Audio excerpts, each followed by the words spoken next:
Let's make the perfect sushi rice. Whether it's for nigiri, hosomaki, or rolls, it's the foundation to good sushi. Sushi should be made with short grain rice, and you must wash it until the water runs clear.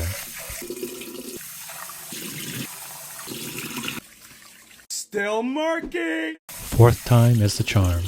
Add a piece of kambu, aka MSG plywood. MSG. We're going to put the water just below the 2 line and use a rice cooker as normal. Proper Asian use rice cooker. Once that's completed, remove the kambu and fluff up the rice. Transfer to the hangiri while it's hot. I'm going to show you how to prepare the seasoning 3 ways. First method is the most economic one, and I think it tastes the best.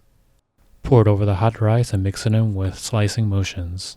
Second method is using the pre-seasoned vinegar. It already has the sugar and salt added for you. It's a little bit on the sweeter side, but it is very convenient.